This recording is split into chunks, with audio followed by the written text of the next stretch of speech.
생활 속 경제 이야기를 쉽게 풀어보는 경제 한눈에 쏙 시간입니다. 경제부 이지선 기자 나와 있습니다. 자, 오늘은 어떤 얘기 준비해 주셨나요? 네, 오늘은 우리 토종 피자 기업이죠. 미스터 피자가 상장 폐지 수순에 들어갔다는 얘기 가져왔습니다. 그렇죠. 참 잘 나가던 국내 피자 브랜드였는데 언제 이렇게까지 추락했나 싶었어요. 네. 특히 2000년대 초만 해도요. 네. 뭐 콤비네이션, 슈퍼슈프림 이런 피자 일색이었잖아요. 예. 근데 미스터 피자가 뭐 새로운 토핑, 새로운 소스로 인기를 끌었었어요. 인기 많았어요. 네. 특히 2005년도에 기억하시나요? 여자들의 피자라고 하면서 시크릿 가든 메뉴를 내놨는데 아주 기억합니다. 선풍적이었습니다. 네. 이런 인기에 힘입어서 결국 2008년도에는 뭐 쟁쟁한 외국 브랜드를 제치고 업계 1위 자리에 올랐고요.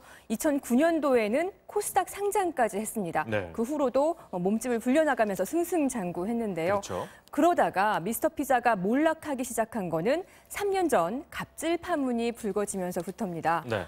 2015년 초에는요, 가맹점의 광고비나 제품비를 과도하게 전가하는 이 본사의 갑질 행태가 드러나면서 급격히 여론이 나빠지더니 네. 이듬해에는 정우현 전 회장의 경비원 폭행 사건이 그렇죠. 벌어졌고요. 기억납니다. 또 이어서 가맹점들이 치즈를 구입할 때 그 유통 과정에서 오너 일가의 회사를 무조건 거치도록 한 이른바 치즈 통행세 문제도 불거졌습니다. 네. 그러더니 작년에는 정 전 회장이 150억 원대 횡령 배임 혐의로 구속까지 되면서 소비자들의 외면을 받은 겁니다. 네. 3년에 걸쳐서 경영 상태는 뭐 엉망이 됐고요. 그렇죠. 급기야 지난해 영업 손실이 무려 110억 원 적자에 달하면서 뭐 시장에서는 주식 거래 자체가 정지가 됐고 네. 그리고 1년 만에 결국 상장 폐지 수순까지 밟게 된 거죠. 네, 이게 뭐 오너가 잘못한 일로 오너가 처벌받는 거야 뭐 당연한 일이겠죠. 근데 문제는 역시 가맹점주들일 텐데 이런 일이 생기면 오너 때문에 피해가 고스란히 전달이 되는 거잖아요. 그렇습니다. 프랜차이즈 기업이라는 속성상 그렇죠. 본사뿐만 아니라 가맹점주들에게도 피해가 올 수밖에 없는데요. 네. 실제로 최근 3년 사이에 미스터 피자 매장 매출은 최대 50%까지 뚝 떨어졌고요. 네. 또 폐업까지 속출하면서 2015년도에 400개가 넘었던 매장 수는 올 3분기 280개 수준으로 32%나 줄었습니다. 네.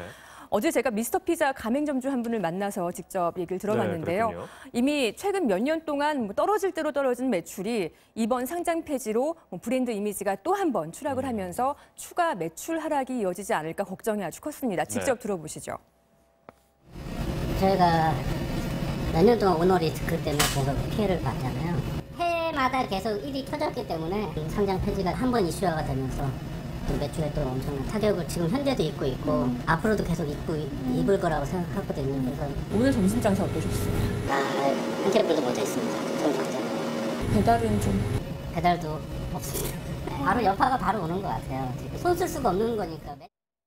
네, 상황이 많이 좋지 않은 것 같은데 사실 뭐 오너 갑질, 오너 리스크로 인한 브랜드 가치 하락은 여러 방면에서 많이 있는 일이긴 네. 한데 근데 유독 이렇게 식음료 프랜차이즈 기업에서는 그 직접적인 피해랄까요? 이 매출 피해가 훨씬 더 크게 느껴지는 것 같아요. 그렇습니다. 이 소비자들이 사실 식품은요, 네. 쉽게 또 자주 구입할 수 있고요. 늘 가까우니까요. 또 그렇죠. 그리고 네. 대체할 수 있는 품목이 워낙 많습니다. 맞습니다. 그래서 소비자 반응이 굉장히 즉각적으로 나타나거든요. 네. 뭐 비교를 해보면요, 최근에 아시아나 갑질 사태의 경우는 비행기 타는 건 사실 굉장히 빈도가 낮죠. 그렇죠. 네, 1년에 네. 한두 번 아니면 뭐 아예 없는 분들도 많고요. 네. 그래서 이미지는 나빠지더라도 소비자 구매 반응은 덜 즉각적일 그렇겠네요. 수밖에 없습니다. 네. 그런데 식음료 프랜차이즈는 다릅니다.